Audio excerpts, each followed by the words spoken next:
Hello, you're watching Movie Snapshot Scenes, and this is the summary of The Pursuit of Happyness. Don't forget to subscribe to the channel. The Weight of a Promise. In 1981, Chris Gardner was a man trying to keep his head above water. Living in San Francisco, he had invested everything he had into portable bone density scanners, a medical device he believed could change his family's future. But the dream wasn't paying off. The devices were expensive, difficult to sell, and most doctors didn't see the need for them. Still, every day Chris walked the city with a heavy case in one hand and hope in the other. At home, things weren't much better.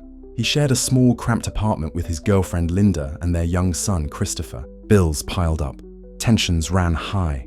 Chris was doing everything he could to support his family, but Linda had reached her limit. She worked double shifts at a hotel, exhausted and disillusioned. To her, Chris's endless optimism had become a burden. One morning, running late for another sales pitch, Chris saw a man step out of a sleek red Ferrari. He asked him two simple questions. What do you do, and how do you do it? The man was a stockbroker. That moment changed everything. Chris learned that success in the financial world didn't require a fancy degree, just intelligence, drive, and a sharp mind for numbers. He saw a path forward, one that could offer stability for his son and a way out of poverty. Soon after, Chris applied for an unpaid internship at a prestigious brokerage firm, Dean Witter Reynolds. There was only one catch. The program offered no salary, accepted only one candidate at the end, and would demand months of full-time commitment. It was a risk, but Chris believed it was worth taking. Linda didn't agree.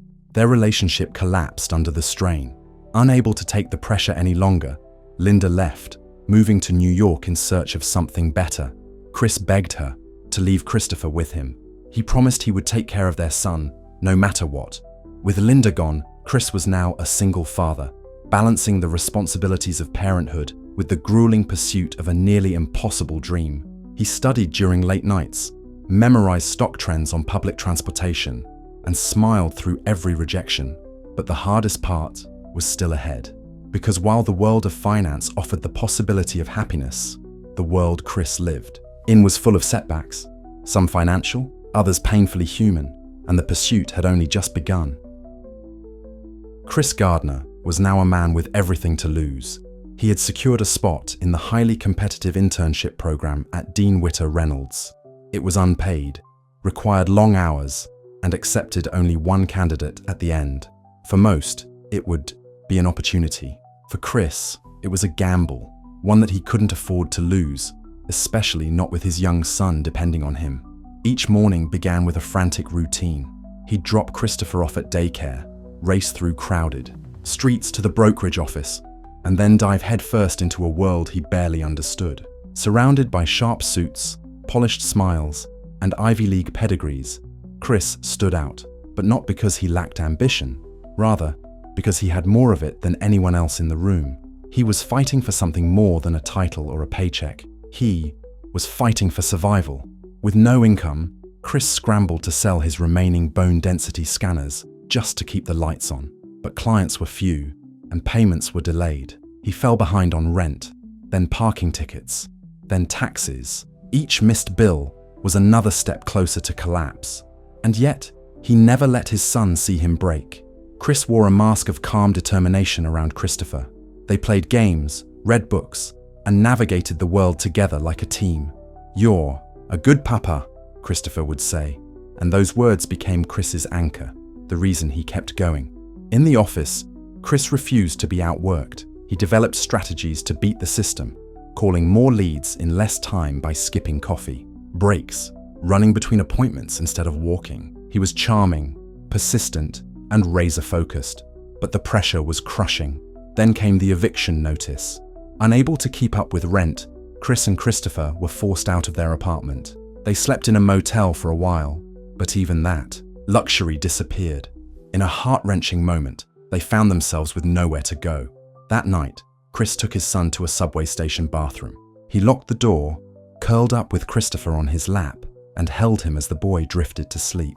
Chris sat there in silence, tears running down his face, listening to the pounding of strangers on the other side of the door. He had never felt so broken. But he also had never been more determined, because now, more than ever, the pursuit of happiness wasn't just a dream, it was a necessity. Chris had to keep moving, keep smiling, keep showing up, even when the world seemed to be closing in on him from all sides. Homelessness wasn't just a temporary hardship for Chris Gardner, it became his new reality.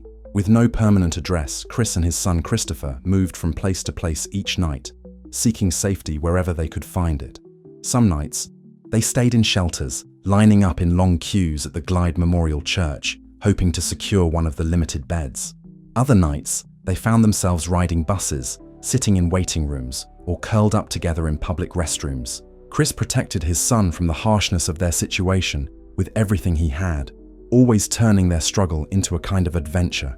To Christopher, it wasn't being homeless, it was camping, and that was no accident. Chris made sure his son never felt the full weight of their reality. He told stories, played games, and reassured him that things would be okay, even when they weren't.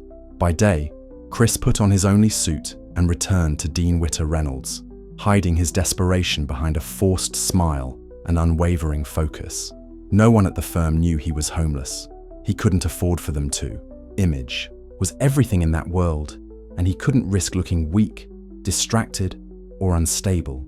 Despite his personal chaos, Chris continued to outperform his peers. He cold called faster, scheduled more meetings, and charmed potential clients with sincerity and drive. But every moment at work came with a ticking clock. He had to leave on time to pick up his son before the daycare closed. If he was late, they might lose their spot. If they lost their spot, they had nowhere to go. Each day was a tightrope walk, one misstep away from disaster. In the evenings, Chris carried Christopher on his shoulders through dark streets, often with their few belongings stuffed into plastic bags. He had no money for food some nights, but always made sure his son had something to eat. He went hungry, often silently, never letting Christopher see the cost of his sacrifices. Still, he never complained. Chris kept a journal. In it, he wrote about his goals, about the kind of life he wanted for his son, about the importance of not giving up. It became his way of holding on to hope when everything else seemed lost. But the pressure kept mounting. One day, after arriving late to a meeting with a major potential client due to a broken scanner, Chris found himself in the room wearing a sweat-soaked undershirt and paint-stained clothes. He had just come from fixing a wall to earn a little extra cash. And yet, he was honest. He smiled. He told them the truth, and they listened. Because even in his worst moment, Chris Gardner had something most people didn't, a reason, and that reason was 5 years old, wide-eyed and watching everything he did. As the internship at Dean Witter Reynolds progressed, Chris Gardner continued to juggle the impossible. By day, he was a sharply dressed, fast-talking intern, one of 20 competing for a single paid position. By night, he was a homeless father with a 5-year-old to care for, hustling through shelters and scrambling for food. But Chris had something no one else in that office had: urgency. Every call he made, every meeting he chased, every lead he followed, he did it not just to succeed, but to survive. He wasn't just hungry for success, he was starving for stability. His dedication didn't go unnoticed. Chris developed a reputation among the brokers as someone who worked harder than anyone else. He dialed faster, studied harder, and refused to waste a second. He even learned how to read people, how to identify clients who were more likely to invest, and how to pitch them with confidence. He wasn't just trying to sell stocks. He was trying to sell himself as a professional, as a father, as a man who could rise from the bottom. But behind the drive was exhaustion, the pressure of constant performance, coupled with the daily challenge of shelter and survival, began to wear on him. Some days, it took everything he had just to keep smiling in front of Christopher. His body ached, his mind raced. Still, he never allowed self-pity to settle in. Every night, he told Christopher stories. Every morning, he reminded him that they were going to be okay. There was a moment, brief but beautiful, when Chris took his son to a park. They played together in the sun, away from the chaos, away from the worries. It was one of the few times they laughed freely. Moments like that gave Chris the strength to keep going. Then came the IRS. With no income and unpaid taxes, the government seized what little money Chris had left in his bank account. It was a devastating blow. He was now completely broke, with just a few dollars, and no place to stay. And yet, he still showed up at work the next morning, smiling, taking calls, pretending like nothing had happened, because he couldn't afford to break. In one particularly crushing scene, Chris and Christopher are turned away from a shelter. With nowhere else to go, they sleep in a public bathroom again. Chris locks the door and holds his son in his arms, tears silently running down his cheeks. He rocks him to sleep, whispering words of comfort neither of them fully believes. But Chris clung to one thing, the belief that all this pain would lead somewhere better, that if he kept going, just one more day, one more meeting, one more call, it would all be worth it. Because for Chris Gardner, quitting wasn't an option. The end of the internship was fast approaching, and with it, the final decision. Only one of the 20 interns at Dean Witter Reynolds would be hired for a full-time paid position. The others would walk away with experience and nothing else. For many, that was acceptable. For Chris Gardner, it would be catastrophic. He had sacrificed everything to get to this point: his relationship, his home, his comfort, his pride. The only thing he hadn't given up was his son, and that, he knew, was his greatest achievement. Chris arrived each day at the brokerage firm still wearing the same old suit, still carrying the weight of uncertainty, still hiding the fact that he and Christopher were spending nights in shelters or church basements. His shoes were worn thin, his body tired, but he never showed it.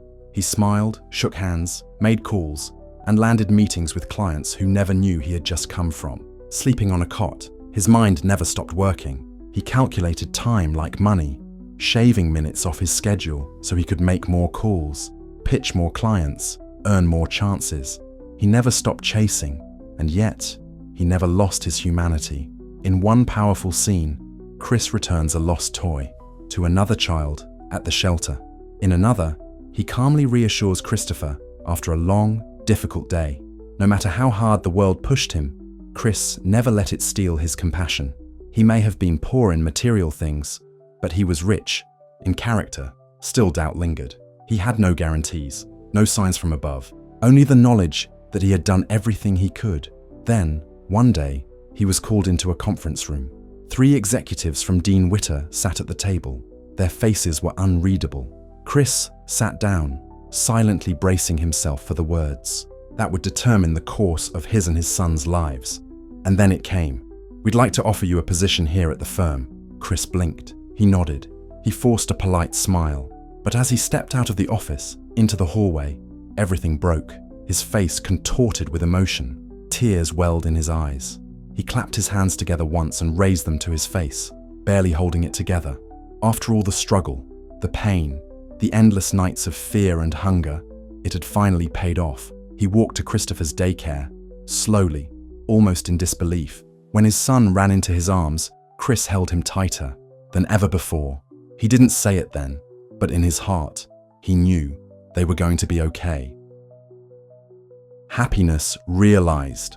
The job offer at Dean Witter Reynolds wasn't just a paycheck, it was a lifeline. After months of living in uncertainty, Chris Gardner could finally breathe. He had stepped into that internship with no money, no connections, and a child to feed. He had walked through fire every day to show up and fight for a future only he could see. And now, after giving everything he had and more, the world had finally said yes. The very next morning, Chris dressed in the same worn-out suit, but this time it didn't feel like a disguise. He no longer had to pretend to belong.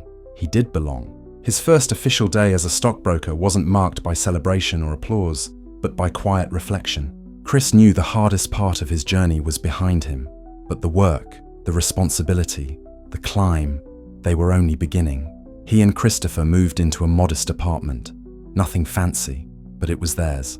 A real home, a bed to sleep in, a roof that didn't depend on charity, a fridge that didn't echo empty.